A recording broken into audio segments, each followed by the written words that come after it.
Hey there, friends. I've put together some thoughts here that I hope will encourage you and also get you thinking at the same time. After those thoughts, I'd like to play a song, and for those of you who know the lyrics of the song, they speak about the peace that we can have as Christian believers when we face storms in life. And for those of you who know the lyrics, I hope that that will encourage and strengthen your heart. As we journey through life, all of us will experience rogue waves that come across our lives. Sometimes it's the loss of a job, the death of a loved one, a divorce, a bad medical report, or a wave of depression. And we find ourselves worrying about all kinds of things. And of course, right now, our society and our planet is experiencing a rogue wave, much like that. We would all like to live our lives and live someplace where rogue waves never come, but we know that there's no place like that. Two situations where I find myself saying, man, I am so thankful for my faith as a Christian. One of those situations is when I'm at a funeral where I've lost a loved one who has a personal relationship, faith relationship with Jesus. And the other is when I encounter some kind of rogue wave or difficult circumstance in life. My faith and personal relationship with Jesus is really the most important thing in my world.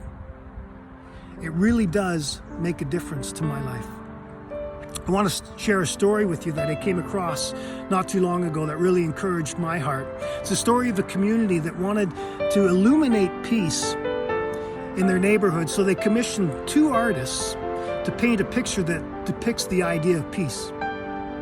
The first artist reveals his painting, and he paints a picture of the ocean, and the ocean is perfectly still. It's as if it's not even moving. It's the epitome of stillness and peace. And the picture just looks as if the sound is absolutely quiet and peaceful. Cascading across the sky, the horizon, you see these beautiful orange streaks as the sun peeks over the horizon with beautiful rays of sunlight. And as if it couldn't get any more peaceful and tranquil, there are these two doves.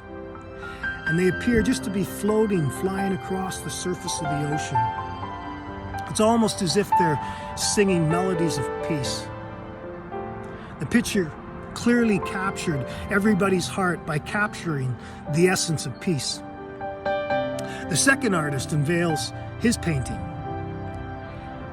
and there's a gasp in the room because he also decided to paint a picture of the ocean. But his ocean is violent. The waves are crashing as if they look like they're literally fighting each other. The water is gray instead of this beautiful, still, calm, peaceful blue.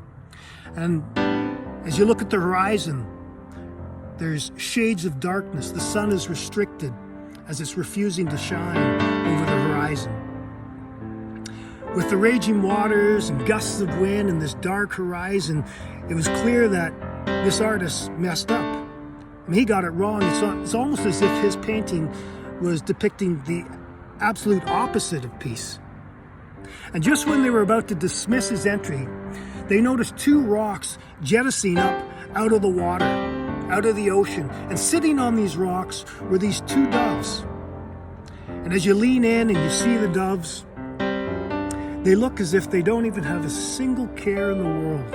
They're sitting in the midst of this raging storm, standing on the rock with a completely calm face. It was clear who the winner was. The first painting showed that peace was the absence of storm and wind and trouble. However, the second painting captured the true essence of peace. Friends, I don't mean to be trite at all here. And I'm not unrealistic.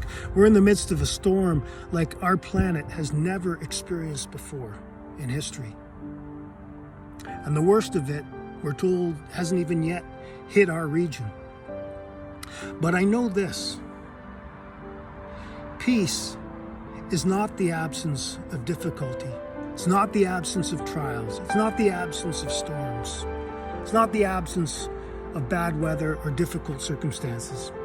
Peace is that in the midst of the storm, in the midst of the difficulties, in the midst of the chaos, as long as my life is standing on the rock, I can still have peace. And the thing is, it's a peace that comes from deep within, and it's not dependent on our circumstances and things outside of us. So I just wanted to share those words and that story of encouragement. And my prayer for you, friends, is that God would give you that kind of true, deep inner peace that comes from knowing Him personally. A peace that we cannot manufacture on our own.